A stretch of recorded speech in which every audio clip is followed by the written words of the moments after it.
What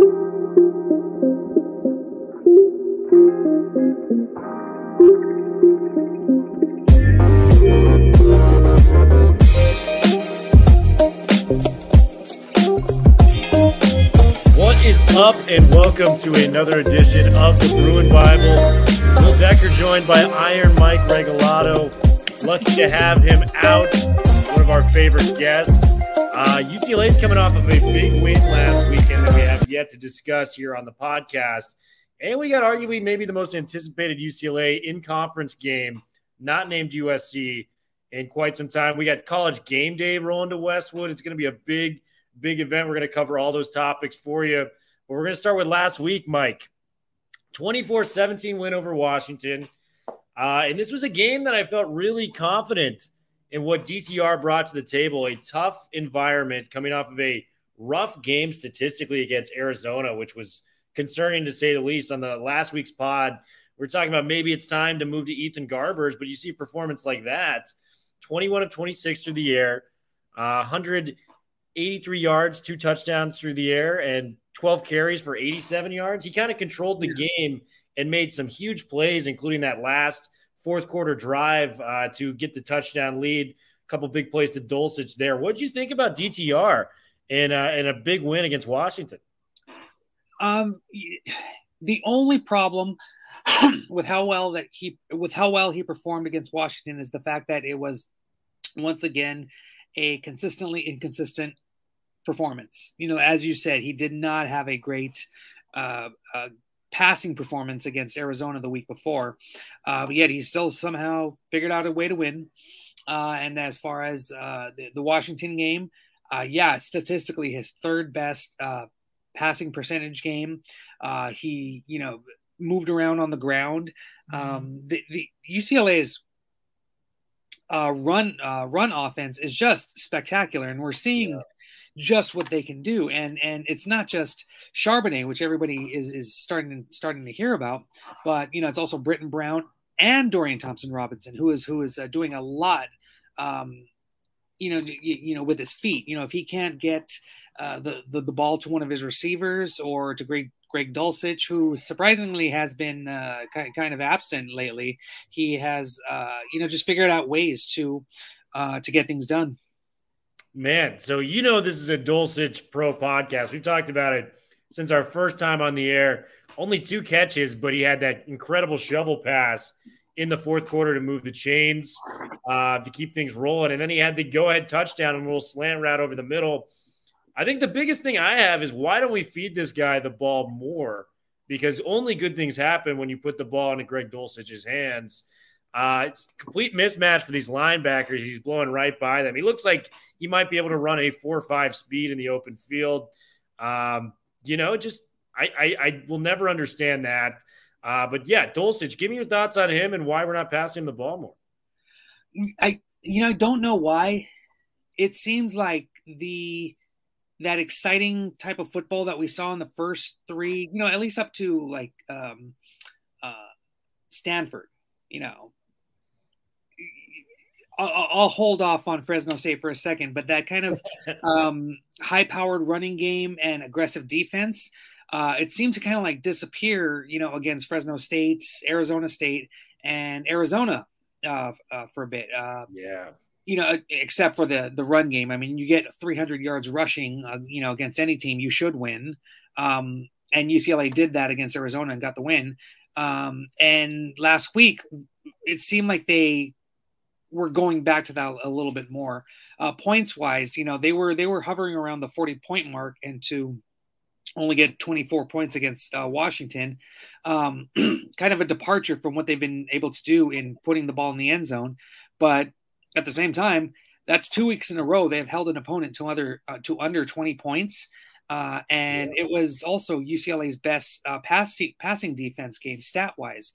So there were a lot of positives. The defense, which has looked very kind of bend but don't break, a little timid, not as aggressive as they did at the beginning of the season. They got back to that this past week. 7 tackles for a loss, 2 sacks. I think they maybe recorded 2 tackles for a loss against Arizona. I can't remember off the top of my head, but it just seemed like they were going back to what we saw at the beginning of the season. And then if they play like that, I think a lot of good things are gonna come their way. Yeah, and 2 turnovers as well. I mean, we got those 2 interceptions. Quentin Lake making a big play in the first quarter, but the bigger one was the interception in the fourth quarter. Devin Kirkwood, the true freshman, making arguably the biggest play of the season so far, because Washington's driving. It's fourth quarter. They got a chance to tie the game on that drive. Kirkwood tips it to himself. I don't want to say it was particularly great coverage because he got burned a little bit, but he did make the play on the football, which gave UCLA the ball back. Thompson Robinson got a couple first downs, one using his legs, and we kind of put that puppy away. And Kirkwood, to his credit, did make the big play coming up. It's been a tale of the defense. And like you said, the pass defense has been the problem. Mike, are you aware just how bad our pass defense has been this year? Oh, yeah. It's just, I mean, I can't even get the words out. That's how bad it is. It's, it has improved, but it just seems like it hasn't really taken a giant leap forward when it possibly should. It's improved, baby steps, but, after 4 years, after a year and a half with their new defensive coordinator, who's also helping out with the defense, Brian Norwood, it seems it would be a little bit better. And yeah, they got burned, and I think they were playing, very cautionary ball, with Fresno State and Arizona State, especially. Those 2 quarterbacks just carved them up. They were a lot tighter against Washington. And like you said, they, that Devin Kirkwood, that was just a spectacular takeaway. It was literally a takeaway. Yeah. Like you said, he got burned a little bit, but he was able to close in, hit that ball and just rip it away and get it back for the Bruins. Quentin Lake had that interception, but it just seemed like coverage was just a little bit tighter. And there was also, that one phantom PI call, which was, you look back and it's like, come on.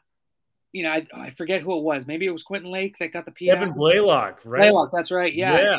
He's kind of struggled too, but that was good coverage. He turned around right when he needed to, and it was just a bad call. But hey, Pac-12 refs, eh? It just looked tighter, and which was weird because what I noticed too was that Washington was getting a lot of first downs. They were extending drives. The thing that they didn't do was put it in the end zone, as much as they should have. For as efficient as they were with chunk yardage, they just couldn't finish. And that's also a credit to UCLA for limiting them to either field goals or stopping them, altogether. Yeah, and I want to give you the numbers because it's worse than I thought, Mike. So there's 130 FBS teams in the country. We are ranked pass defense wise in yards allowed 122nd out of 130 teams. So we effectively have the 9th worst passing defense in the country. And then when it comes to run defense, which is a little bit more skewed because sacks technically count for rushing yards, but still this is impressive. So we have the 9th worst pass defense in the country, and we have the 9th best run defense in the country. So that puts us at a total of we're the 68th best total defense in the country. So it's just a weird kind of conundrum there. Yeah. I think UCLA fans have run out of patience with Jerry Azzinaro, and I know Norwood was brought in to help, like you mentioned, but boy, I think this has to be the year that Chip Kelly goes, I know we're buddies. I know I've brought you everywhere, but you're just not getting the job done. I think something's got to change there. Dylan Morris, the quarterback for Washington, I mean, he's not particularly a great quarterback at all. He struggled against Montana in the opener, which they lost on their home field. Yeah. They're an under 500 team for a team that has a ton of talent there. I think Washington fans should be rightfully upset with the product they've seen on the field, given some of the players that they have, some of the recruits that they've been able to get recently. Yeah. It's been just kind of a year out of hell, to speak for Washington. So I'm impressed with the win. But, we just have constantly had those letdown games. I mean, in my mind, I even think of U of A kind of as a loss, just given how bad we played. I know the end score was a win, but that team hasn't won a game in 18 tries, and we kept it close. Thompson Robinson was 1 of 8 in the first half. With all that being said, though, Mike, I kind of feel a little confident going into Oregon because Oregon's struggling right now too, despite their top 10 rankings. Mm-hmm. Do you think that's a team that can, we can give problems to? I mean, this is Chip's old team. Game day is going to be there. Maybe a little bit more momentum after Washington. Like you said, we're running the ball very effectively. Charbonnet with another phenomenal game, 131 yards on the ground. What do you think, man? Yeah, you can't deny that Oregon went into the Horseshoe and beat Ohio State, in their own home. But they, since then, they haven't looked like a top 10 team. Like you said, they struggled. Even Stony Brook, they were down before they blew it open 48-7, but it was tied, I think, almost through halftime. 2 overtime loss to Stanford. To Stanford, having to pull it away late, against Cal. They just haven't looked collectively dominant. And that's the thing, especially on defense, they just have a ton of 4- and 5-star guys who are just athletes. Individually, they're kind of scary, but collectively, they haven't really been super impressive as the number 10 team in the nation should, at least in my opinion. But that's it's unfortunate that they, not for UCLA, but it's unfortunate for Oregon that they lose CJ Verdell, who is just a heck of a baller, hell of a running back. But that they also have Travis Dye, who's been really, really good, when the ball is put in his hands. And, it's interesting, they Oregon really passes the ball around. They don't really have one dominant receiver. I think the most is actually Travis Dye, who averages 33 receiving yards per game. But at the same time, I think there's something like 10 receivers who are averaging 10 yards per game or more. So they are really distributing the ball. But yeah, as I said, Anthony Brown can be effective. It's weird that they're having parallel storylines, like with DTR. You have a lot of Bruin fans that are complaining, like, oh, he's a 4th year, he should be at a different spot. And then last week you have, fans booing. So it's like, you can't win in this league. But Anthony Brown is, he can be dangerous. When he gets going, he can be very dangerous. But that combination of Dye and Brown is, it's really good when they pick it up. And then defensively, you have Kayvon Thibodeau, who's just, the guy's going to be like, top 3 pick next year. A guy is just a beast. And this has been the narrative all week too. He had to sit out the first half because of that targeting call against Stanford. But he came in and just was wrecking. He was a wrecking ball, in that second half, and was a huge factor to why, Cal wasn't able to do more in the second half of that game.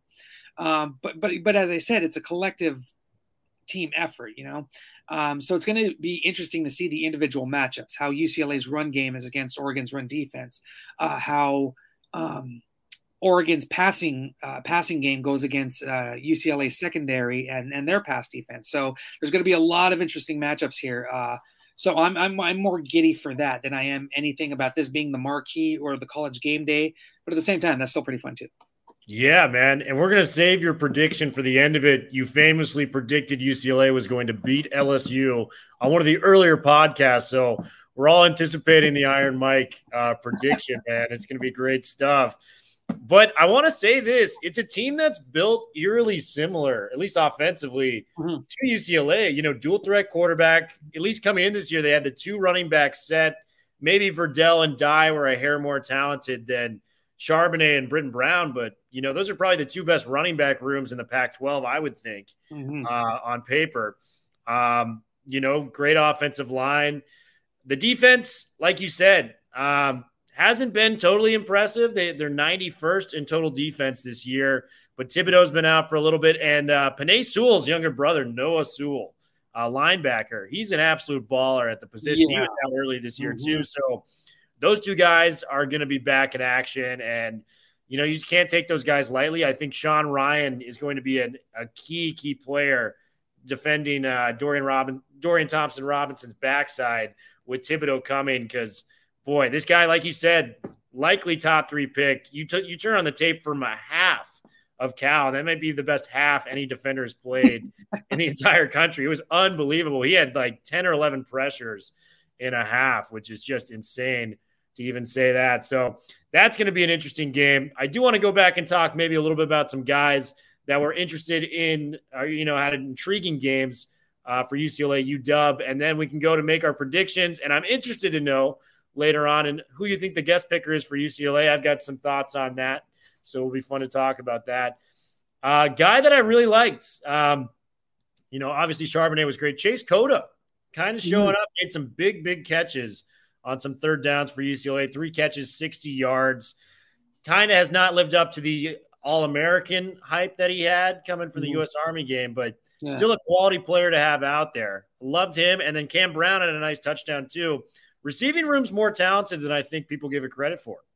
Yeah, and that's the thing. Because UCLA is so run-heavy, you don't get to see a lot of the receivers. And they have a lot. I mean, we still haven't seen a lot of Keontez Lewis, who he was a big baller during spring and fall. Haven't really seen much of we've seen a little bit of Logan Loya and Matt Sykes, not too much. But even the main guys, like even Kyle Phillips, what was it? Obviously, he didn't play the last game, but I think it was the game before. He had the fewest receptions in a game. I think he had maybe 1 or 2, the fewest yards, in quite a while. So, when the passing game isn't there, I mean, it really isn't there for UCLA, whether it's DTR kind of, having, trying to make those decisions, maybe not being as sharp as he could. There's still occasionally the whole accuracy thing, but that hasn't really been a problem. Wasn't a problem last week. He completed 80.7% of his passes. But it's like, everything has to come together, and UCLA definitely needs their passing game to be able to, be a little bit more open with the run game. But yeah, they, like you said, with Dulcich, he only had 2 receptions last week. He was pretty much non-existent in the first half, and then 1 drive he has 2 amazing catches, 1 for a touchdown. So yeah, they're all, I knew Chip Kelly would go to the run a lot this year. I didn't think they'd go this much to where they would almost not exactly abandon the pass game, but we're not seeing all the weapons that UCLA has. Totally. And I think another name in there is Kaz Allen. Every time that guy touches the ball, it's like a big play. Yeah. He had the huge catch in the opener against Hawaii. LSU, first drive, he caught like a 30, 40-yard catch on the sideline. Made some big plays against U of A. I forgot completely about him until the U of A game because it's like, oh, my gosh, where's this guy kind of been, in our rotation? Good things happen when you get the ball to Kaz Allen, and I want to see more of that. And I think Oregon, like we were talking about, built similarly. I think they have a similar problem to us because you look at their receiving room. Jalen Redd's a great receiver. Micah Pittman, who's Michael Pittman's younger brother, very talented recruit there, has not really gotten the targets I think a receiver of his capabilities should get. Johnny Johnson's highly level recruited receiver too. And I just think it's kind of similar in both these quarterbacks.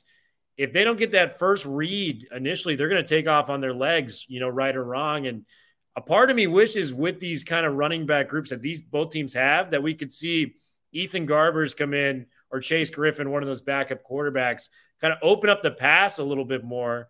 And then, for Oregon, they've got this backup quarterback named Ty Thompson, who's very talented, that actually came in against Stony Brook and, lit it up. Yeah, and that's kind of the curse of being a starting quarterback with a 4 or 5 star hotshot quarterback behind you. It's like, oh, he's not, the starter's not doing enough. Put in the new guy. But it's not that easy. Even if Ethan Garbers has a stronger arm and is more accurate than DTR, has he mastered the offense as well as DTR has? Can he scramble out, the way DTR does? Because, DTR, it's like when stuff breaks down, he can depend on his legs. Very, Brett Hundley-esque. But just saying, oh, we, put in the other quarterback. It's not the easiest thing. And especially with Dorian Thompson-Robinson, whether you think that he should be more far along in his fourth year than he is, he's still the quarterback that Chip Kelly's going to. And there's a reason that he's still in the game. There's some games where I think he should have been pulled just because, you're up so many scores. You don't need to, like against Stanford. I think he could, especially with the injury, I think he could have been pulled for maybe a few extra minutes at that point. But he's QB1. He knows everything. He's the man right now, and that's what Chip Kelly's going to roll with. Definitely, and I don't think he will make the change. I just think I'm excited. I think UCLA fans should be excited, like myself, to kind of see a pass-first quarterback in this offense with maybe a similar running back room if Charbonnet, comes back. Charbonnet, here's a guy I want to talk about too. We've seen a lot of great running backs in recent years. Your Joshua Kelly, your Demetric Felton. I think I asked you a similar question about Dulcich in the tight end room earlier this year. Is Charbonnet reaching rarefied air? Is he the best running back you've seen?